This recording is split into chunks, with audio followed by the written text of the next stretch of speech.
dari Kelurahan Mendawai, Sukamara. Bagaimana menyikapi orang menganggap sholat dan puasa tidak wajib karena dia menerapkan ilmu hakikat?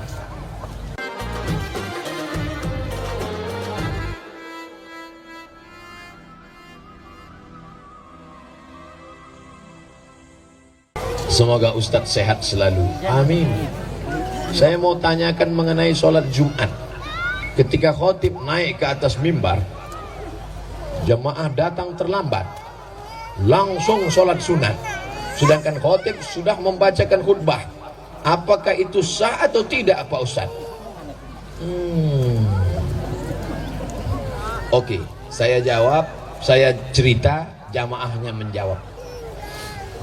Dengar baik-baik, saya paham orang yang belum sarapan memang susah nangkap. Suatu ketika Nabi sedang khutbah. Nabi khutbah di atas mimbar. Mimbar Nabi itu lantainya 3, tangganya 3. 1, 2, 3. Nabi sudah khutbah 3. Berarti yang tidak dibuat Nabi bid'ah. Ini 2 lantai ini bid'ah. 1 lantai, 2 lantai, 3 lantai. Nabi sudah khutbah. Ketika Nabi sedang khutbah, tiba-tiba datang seorang laki-laki terlambat. Duduk dia. Duduk. Langsung kata Nabi, "Qum." Berdiri kata Nabi. "Sholli." Salat 2 rakaat. Nabi suruh dia berdiri, salat 2 rakaat. Saya ulang lagi ceritanya. Nabi sedang khutbah, datang seorang laki-laki terlambat. Dia duduk, Nabi suruh berdiri, salat 2 rakaat. Habis itu dia dengarkan khutbah. Selesai cerita. Sekarang saya jawab, sahkah sholat Jumat laki-laki itu? Saya ulang sekali lagi. Yang susah-susah nangkap, goyangkan kepala ke kanan ke kiri, kanan ke kiri 3 kali. 1. Oke. Nabi sedang khutbah. Tiba-tiba datang seorang laki-laki masuk ke dalam masjid. Setelah itu Nabi suruh, "Qum," berdiri, "Sholli raka'ataini," salat sunat 2 rakaat. Setelah itu Nabi melanjutkan khutbahnya. Sahkah sholat laki-laki itu? Sah. Seandainya enggak sah, pasti kata Nabi, terlambat, kau pulang, enggak usah kau sholat lagi. Itu menunjukkan sholat orang yang terlambat itu sah. Tapi jangan gara-gara ini terlambat terus. Saya enggak mau besok Jumat terlambat. Istrinya nanya, Mas, Bang, itu udah azan sholat Jumat, kamu enggak berangkat? Suatu ketika masuk seorang laki-laki. Nabi sedang khutbah. Dan ketika dia mau duduk, Nabi suruh, "Qum." Itu menunjukkan orang yang terlambat sholatnya tetap sah. Jangan salah gunakan dalil yang saya sampaikan. Kita naik ke atas tangga bid'ah. Ada 5 waktu. Siapa yang datang waktu pertama seperti berkurban seekor onta, datang waktu kedua hari Jumat seperti berkurban seekor sapi, datang waktu ketiga seperti berkurban seekor kambing, datang waktu ketiga seperti berkurban seekor ayam, datang waktu kelima seperti berkurban sebutir telur ayam. Setelah khotib naik mimbar, tutup buku. Sekarang banyak orang hari Jumat, jangankan telur ayam, telur puyuh pun tak dapat. Khotib sudah naik, baru dia datang. Jangan terlambat. Tapi kalau karena satu dan lain hal terlambat, sholat Jumatnya tetap sah. Jangan langsung duduk. Terlambat, jangan langsung duduk. Sholat sunat 2 rakaat dulu. 2 rakaatnya itu niatnya apa? Qobliyah Jumat.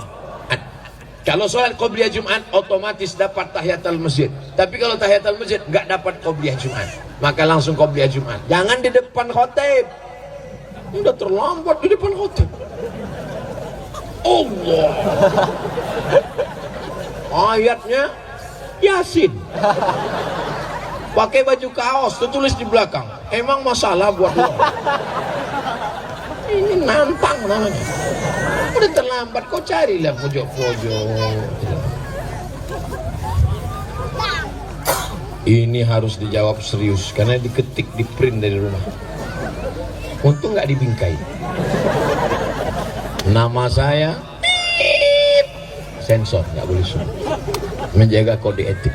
dari Kelurahan Mendawai, Sukamara. Bagaimana menyikapi orang nganggap sholat dan puasa tidak wajib karena dia menerapkan ilmu hakikat? Kalau dia hidup di zaman Abu Bakar, Umar, Utsman, Ali, ini kepalanya udah lepas dari badan. Nasib baik kau sekarang hidup di zaman Pak Bupati Sukamara. Kalau dulu kau hidup di zaman Abu Bakar, Umar, Utsman, karena sudah menganggap sampai ke hakikat lalu meninggalkan syariat. Apakah pernah Nabi Muhammad meninggalkan sholat agak sekali saja? Nabi sakit keras 5 hari menjelang meninggal. Nabi meninggal hari Senin, hari Rabu, Kamis, Jumat, Sabtu, Ahad, Senin.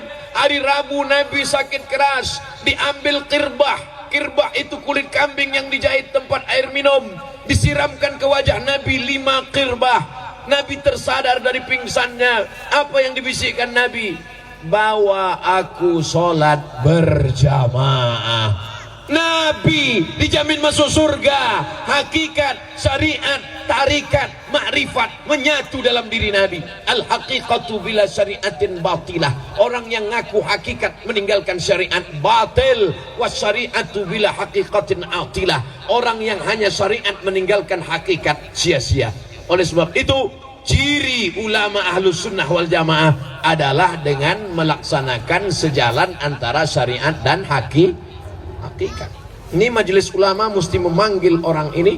Kalau dia guru, ini murid-muridnya berbahaya. Kalau satu orang nyasar nggak apa-apa, ini supir truk nyasar habis sama brondolnya ikut nyasar.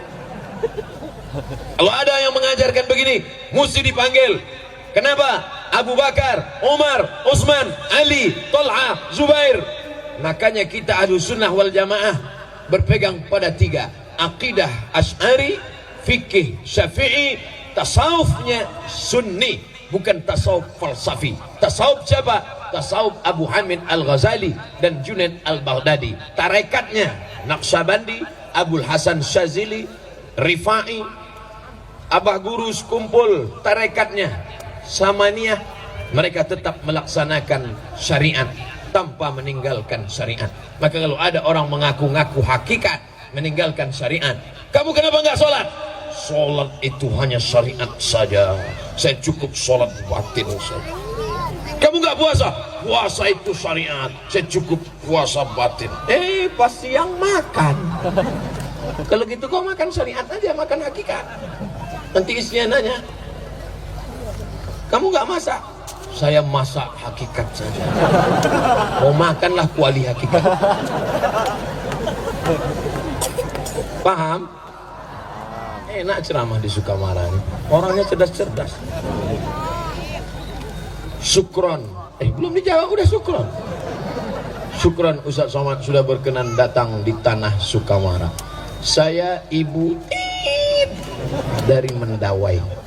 Bagaimana hukum perempuan yang sudah pakai kerudung tapi pakaiannya masih celana panjang, rok potongan, kerudung masih terlihat dadanya, sudah termasuk syariatnya apa belum? Belum. Kerudung perempuan itu menutup dari kepala sampai ke ujung kaki. Kalau nggak bisa sampai ke ujung kaki, sampai ke pinggang. Nanti di bawah sambung lagi pakai kain panjang. Syaratnya mesti longgar, jangan sempit sampai menjerit paha minta tolong. Tolong, tolong. Dia yang berjalan, kita yang takut. Takut pecah. Gimana nggak pecah? Celana untuk umur anak 8 tahun dipakai emaknya 58 tahun. Sampai sebesar batang kelapa. Itulah disampulkan. Dokter sudah melarang jangan pakai celana sempit, celana legging karena darah tidak mengalir. Tapi prinsip orang kita biar sakit asal gaya. Akhirnya mati gaya. Oleh sebab itu jangan lagi pakai celana sempit, jilbab panjang. Ini ada jilbab namanya jilbab sakratul maut. Dililitkan ke leher. Sampai melihat ke bawah pun nggak bisa. Nah lagi, jilbab itu harus menutup dada, ketutup dada, sampai ke bawah. Yang kira-kira kalau diturunkan tangannya tenggelam ke dalam. Tangannya boleh kelihatan, nggak apa-apa. Yang udah pakai cadar, bagus. Jangan ejek orang pakai cadar. Istri Nabi pakai cadar, sahabat Nabi pakai cadar. Yang pakai jilbab, bagus. Yang pakai cadar, bagus. Jangan kelahi. Kalau yang pakai jilbab sama cadar kelahi, nanti ketawa yang nggak pakai kain. Mudah-mudahan ibu-ibu yang selama ini pakai celana sempit berubah pakai rok panjang, kecuali polwan. Polwan nggak apa-apa pakai celana. Gimana dia mau ngejar maling pakai rok? Itu kan karena tugas. Harus logik juga. Satpol PP perempuan razia kaki lima, pedagang-pedagang lari satu orang, dia pakai rok sebentar ya. Dan dibayangkan, nanti ketawa sendiri. Pertanyaan, nama saya Jalan Pangeran Sukamara, Sukarma. Oh, ada lagi Sukarma. Bukan salah ketik. Kelurahan Padang, Kecamatan Sukamara, Kabupaten Sukamara. Assalamualaikum warahmatullahi wabarakatuh. Ustadz Haji Abdul Somad LCMA. Lengkap sekali. Apakah ASN? Wah, nyinggung saya nih, ASN. Apakah ASN yang menggadaikan SK di bank termasuk riba? Riba. Ibu, bapak yang menggadaikan SK ASN, yang menggadaikan surat tanah, yang menggadaikan BPKB, yang lebih parah lagi menggadaikan surat nikah. Kalau ada yang bisa dijual untuk membom itu, jual ini, ambil duitnya, dibom ke bank supaya lunas. Bom, bagus. Mohon maaf Pak Ustadz, kalau saya jual ini, saya bom ini, meledak semuanya. Oke, kalau gitu kau lunasi aja sampai lunas. Ya Allah, tolong saudara kami supaya hutangnya lunas. Jangan terjebak riba. Adapun yang punya niat mau ngutang-ngutang, jangan lagi ngutang. Ustadz Somad ini sombong sekali. Memangnya Ustadz nggak pernah menggadaikan SK Pak Ustadz? Nggak pernah. BPKB Pak Ustadz? Nggak pernah. Jadi Ustadz minjam uang kemana? Dulu saya minjam, ada pinjaman lunak tanpa bunga. Namanya Emak Bank. Emak saya. Mak, aku mau beli mobil. Pinjaman lunak tanpa bunga. Dibukanya lah gelangnya. Gelang sama cincin. Kau dari kecil menyusahkan sampai tua. Memang mak saya itu luar biasa. Saya mau ke Mesir, dijualnya gelang. Saya mau ke Maroko, dijualnya gelang. Saya mau beli mobil, dijualnya gelang. Sampai akhirnya mati dia. Meninggal mak saya. Sebelum dia meninggal, kata dia, tolong belikan aku tanah di bagian kakekmu semeter, karena dia mau dikebumikan situ. Sekarang saya pergi, saya beli tanah itu 22 meter. Habis itu ke belakang 60 meter. Saya wakafkan semuanya untuk kuburan umat Islam. Mudah-mudahan dilapangkan Allah kubur mak saya. Tak pernah ada rasa puas kepada orang tua. Maka pesan saya, yang masih hidup emaknya, masih hidup ayahnya, pulang dari sini, kau belikan lontong sayur, suapin. Yang masih hidup emaknya, pulang dari sini, suapkan makanannya, buatkan teh manis, hidupkan dia, peluk dia, cium tangannya. Karena nanti kalau dia sudah meninggal dunia, barulah kau terasa bekas tempat duduknya pun, kalau kau duduk di situ hilang rindu. Bekas tempat sholat sajadahnya pun, kalau kau bentang di tengah malam sholat, kau di situ hilang rindu. Bekas tempat dia berjalan dulu, tetangga sahabat kau jumpai orang itu, puas rindu. Tapi tak ada gunanya. Mumpung dia masih ada sekarang, kasih dia makanan paling dia suka, kasih dia duit. Jangan sampai dia datang ke rumahmu minjam duit 50.000. Nah, minjam duit 50.000, nah, apa kau katakan? Sebentar ya mak, kutanya biniku dulu. Oh, kau betul-betul persatuan anggota suami takut bini. Ibu pandai berkata. Katakan ibu kepada suami-suami ibu, aku milik suamiku, suamiku milik ibunya. Katakan, ibu yang rela menghilangkan kasih sayangnya 50% untuk membiarkan ibu suamimu, maka ibu pun nanti akan dimuliakan oleh anak-anak ibu, insya Allah. Amin. Janganlah nangis. Kalau saya nangis, ibu nangis juga, nanti kita dikira orang nonton film India. Assalamualaikum warahmatullahi wabarakatuh. Ustaz Abdul Somad, semoga Allah melimpahkan rahmatnya kepadamu Pak Ustaz. Lebih utama mana antara bayar pajak atau zakat mal? Bayar dua-duanya. Orang bijak taat pajak, yang nggak mau bayar pajak dipijak-pijak. Saya bayar pajak, dan alhamdulillah syukurnya di negara kesatuan Republik Indonesia, siapa yang bayar zakat maka pajaknya dikurangi, dengan syarat bayar zakatnya di Badan Amil Zakat Nasional. Ada surat keterangan stempelnya, nanti ditunjukkan di kantor pajak, maka pajaknya berkurang. Ustaz tahu dari mana? Jamaah. Assalamualaikum Ustaz Somad. Waalaikumsalam. Saya sedang berada di kantor pajak. Ini orang pajak mengembalikan pajak saya 2 juta. Kenapa? Karena saya dianggap sudah bayar zakat, maka pajak berkurang. Halalkah bagi saya? Halal. Bayar pajak, bayar zakat ke tempat resmi, minta resit dan keterangannya, ada stempelnya, maka pajak berkurang disebabkan zakat. Sudah diatur dalam undang-undang. Itu diperjuangkan oleh anggota dewan kita DPR RI. Mudah-mudahan anggota-anggota dewan yang memperjuangkan ajaran Islam, mengeluarkan undang-undang, diberikan Allah mereka balasan berlipat ganda. Apakah zaman Nabi sudah ada pajak? Zaman Nabi tak ada pajak. STNK, SIM pun tak ada. Tapi jangan ini jadi dalil. Jangan ini dijadikan dalil. Nanti razia. Mana STNK BPKB? Mana bukti bayar pajak? Mana SIM?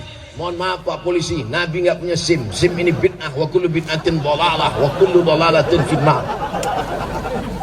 Kita kan tinggal di negara.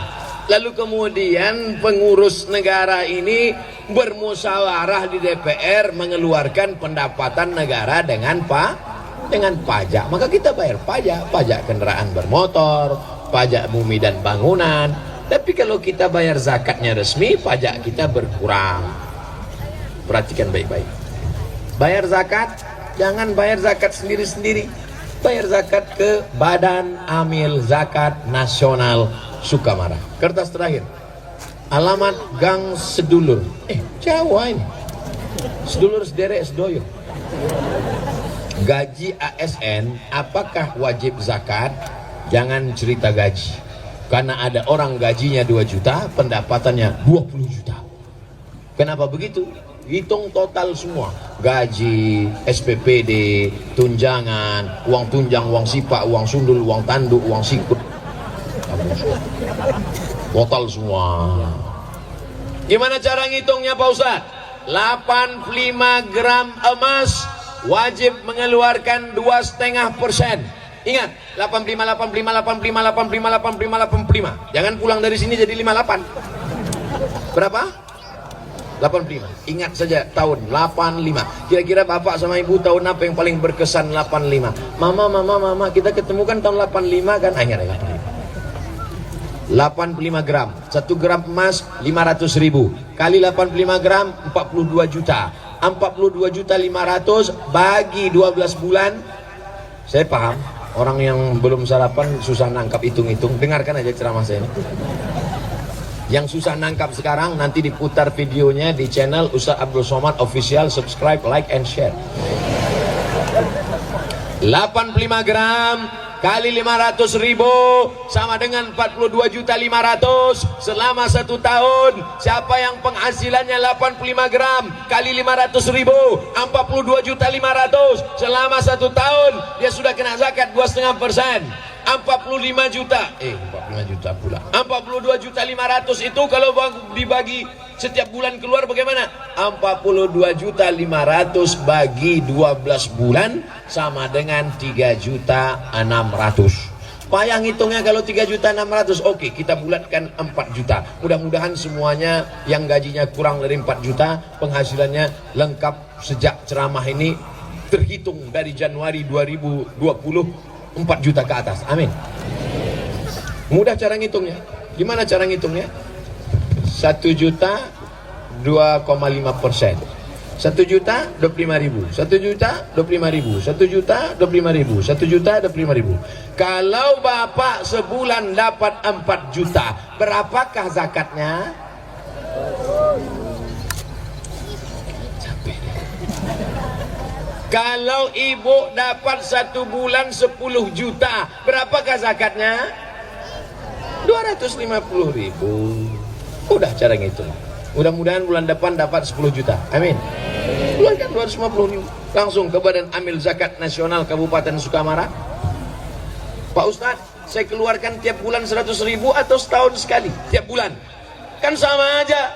1 bulan 100.000, 1 tahun 1.200.000. Kalau 100.000, setannya nggak nggoda.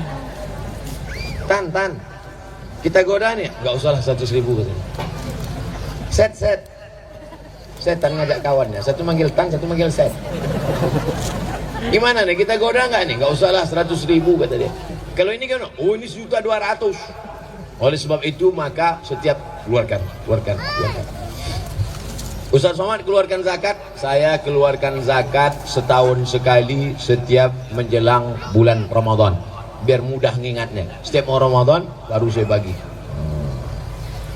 Berapa besar jumlah wajibnya Pak Ustaz? 2,5%. Bila masih ada tanggungan utang apa tetap wajib zakat?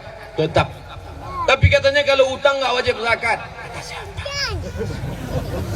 Yang tidak bayar zakat karena utang itu adalah zakat perdagangan. Zakat dagang perniagaan cara ngitungnya 3 kurang 5. Ingat rumus 3 kurang 5. Modal yang diputar tambah untung, tambah piutang, kurang hutang, kurang rugi. Saya ulang sekali lagi. Modal yang diputar, tambah untung, tambah piutang, kurang hutang, kurang rugi. Itu cara rumus menghitung zakat perniagaan. Dikurang hutang yang terkait dengan dagang bisnisnya. Bukan hutang mobil, hutang rumah, hutang panci, hutang termos. Masuk. Di rumahnya itu tak ada yang cash. Satu-satunya yang lunas bininya itu lah. Lain hutang semua. Bunyi klakson mobil, kredit. Jangan banyak-banyak hutang. Hidup ini kalau diperturutkan terus mau. Jangan banyak-banyak hutang. Orang kalau banyak hutang itu detak jantungnya tak normal. Coba pegang jantung sebelah kiri. Nah, kalau yang nggak banyak hutang normal ya. Tapi kalau banyak hutang, mudah-mudahan kita dilepaskan dari hutang. Keluarkan zakat, pendapatan, PNS, Pemda, BUMN, pegawai, guru.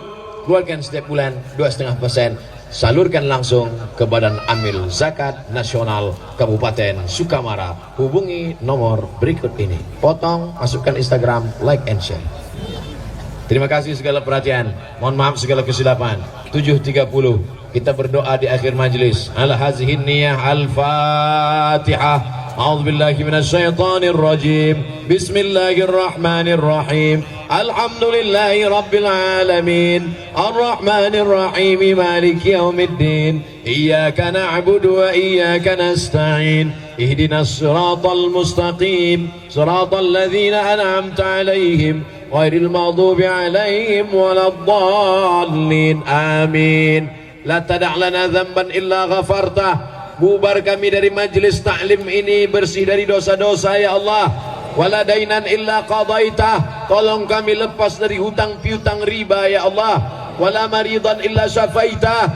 Sehatkan saudara kami, kawan kami, orang tua kami yang sedang kau uji dengan penyakit ya Allah. Wala aziban illa zawwajtah. Yang lajang yang gadis temukan dengan jodoh yang soleh dan solihah.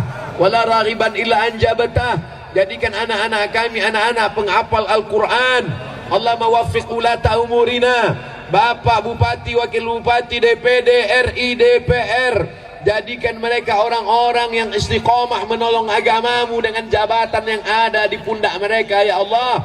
Allah maj'alhum umana'uka. Jadikan mereka orang-orang yang amanah ya Allah. Allah wa wafiqna lima tuhibbuhu wa tardah. Tanamkan taufikmu dalam hati kami agar kami dapat beramal dengan amal yang kau cintai dan kau ridai. Allah maj'alna min mu'ammiri masajidik. Jadikan kami orang yang mampu membangun masjid dan memakmurkan masjid dengan solat berjamaah. Allahumma aghnina bi'alalika an haramik. Jadikan kami kaya dan mampu dengan yang halal, sehingga kami tak lagi mencari-cari yang haram. Allahumma ja'al hadzal balada baladan aminan mutmainna. Jadikan Kabupaten Sukamara negeri yang aman, damai, baldatun thayyibatun wa rabbun ghafur. Allahumma dafa'anna al-ghala wal waba wal fahsya wal riba wal zina. Selamatkan negeri ini dari malapetaka, bencana, riba, zina, narkoba, perbuatan keji dan mungkar.